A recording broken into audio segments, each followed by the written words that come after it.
এক নম্বর যেটা, মাহমুদের কাছে সবাই দোয়া করেছিল যেন বৃষ্টি আসে এবং বৃষ্টি আসলে তাদের দল পাকিস্তান বেঁচে যাবে। শেষ পর্যন্ত তাদের এই ধরনের 2 নম্বর দোয়া আল্লাহ রাব্বুল আলামিন কবুল করে নেই। দ্বিতীয় যে ব্যাপারটা সেটা হচ্ছে পাকিস্তানি পেসাররা ক্ষিপ্র গতিতে এগিয়ে আসে কিন্তু বল ছড়ে স্পিনারদের মতো করে।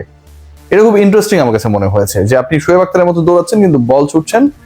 আর থাকে না মাঝে মাঝে অকেশনাল স্পিনার হিসেবে মুমিনুল হক, নাজমুল হোসেন শান্তরা বল করে, ঠিক তাদের মতো করে।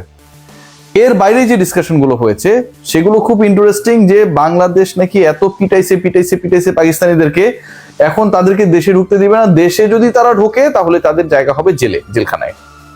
ডিসকাশন যেটাই হোক না কেন, এই মুহূর্তে পাকিস্তানকে কেন্দ্র করে পাকিস্তানের সবশেষ টেস্টে বাংলাদেশ তাদের যেভাবে হারিয়েছে সেটাকে কেন্দ্র করে আমরা যতটা আলোচনা করছি তার থেকে অনেক বেশি আলোচনা চলছে স্বয়ং পাকিস্তানে এবং তাদের অতি প্রিয় ভারতে।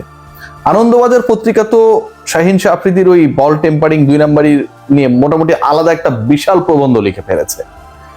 আলোচনা সেখানটায় না, আলোচনা যেখানটায়, যেই পয়েন্টে আলোচনাটা খুব বেশি গুরুত্বপূর্ণ এবং আলোচনার দাবি রাখে সেটা হচ্ছে সিলেটে পাকিস্তানের জাস্ট খবর আছে। কেন আমি এই কথা বলছি, আজকে সারা দিনের যদি আপডেট দেখা যায় বা সিলেট কেন্দ্রিক যে আপডেটস গুলো আমাদের কাছে এসেছে সেটা 2টা ভাগ। একটা হচ্ছে সকালের প্রহরটাতে বেশ বৃষ্টি ছিল, যেমনটা আজকে ঢাকায় সন্ধ্যার আগে আগে বৃষ্টি নেমেছিল।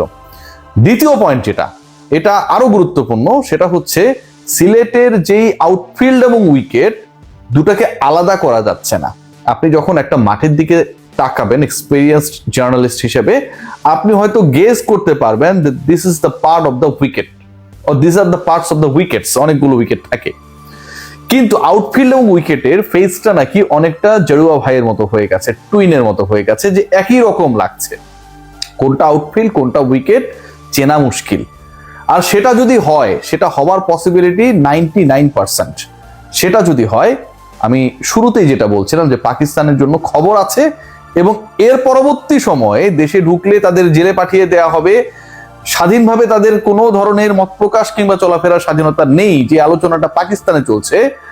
যদি পরের টেস্টে বাংলাদেশ সত্যি সত্যি সুপার গ্রিন টপে খেলে এবং সেই পরীক্ষায় তাদের এক্সামিনার হিসেবে নাহিদ রানারা আরো একবার আবির্ভূত হয়, তাহলে পাকিস্তানি ক্রিকেটারদের দেশে ঢোকা নিয়ে আমার কাছে মনে হয় একটা বড় ধরনের বিপত্তি হবার সম্ভাবনা রয়েছে। কেন এই আলোচনা করছি, দেখুন সবশেষ টেস্টে বাংলাদেশ যেভাবে খেলেছে, শোয়েব আখতার, কামরান আকমলদের আলোচনা যদি আপনি দেখেন, সেখানটা একটা ব্যাপার খুবই ক্লিয়ার যে বাংলাদেশের বিপক্ষে তারা হেরেছে সেটা কোনো সমস্যা না, কিন্তু বাংলাদেশ যেভাবে তাদের হারিয়েছে, যে ওয়েতে তাদেরকে হারিয়েছে, এই স্ট্র্যাটেজি তো আলটিমেটলি পাকিস্তানের পরে দেবার কথা ছিল।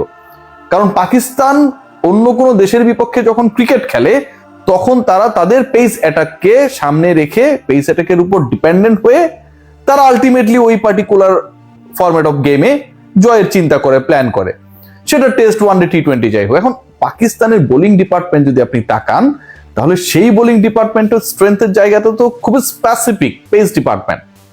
পেস ডিপার্টমেন্ট পাকিস্তানের স্ট্রেংথ। বাংলাদেশ মিরপুরে খেলছে, যেখানকার মাঠের দুর্নামি রয়েছে, যেখানে স্লো লো উইকেট বানিয়ে 3 জন স্পিনার 4 জন স্পিনার নিয়ে প্রতিপক্ষকে কুপকাত করে বাংলাদেশ টেস্ট জেতে।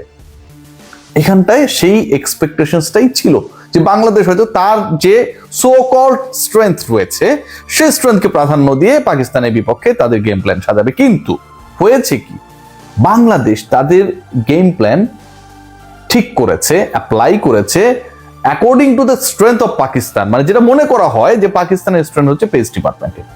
এবং বাংলাদেশ গ্রিন টপে খেলেছে, বাংলাদেশ ইনিংস ডিক্লেয়ার করেছে, বাংলাদেশ 2 ইনিংসে শুরুর দিকে বিপর্যয়ের পরে সেটা কভার আপ করে বিল্ড আপ করেছে এবং শেষ পর্যন্ত পাকিস্তান টিম ম্যানেজমেন্ট সালমান আলী আগা সংবাদ সম্মেলনে এসে যে বক্তব্যটা দিয়ে গেছে যে Bangladesh not that much smart nation of cricket, যে তারা পাকিস্তানকে অ্যালাউ করবে টু প্লে অ্যারাউন্ড 70 ওভার্স এবং যেখানটায় বাংলাদেশ তাদেরকে 260-70 টার্গেট দেবে, সেটা কেউ বাংলাদেশ উল্টে দিয়েছে। বাংলাদেশ সেই কাজটাই করেছে যেটা তারা এক্সপেক্ট করে নাই।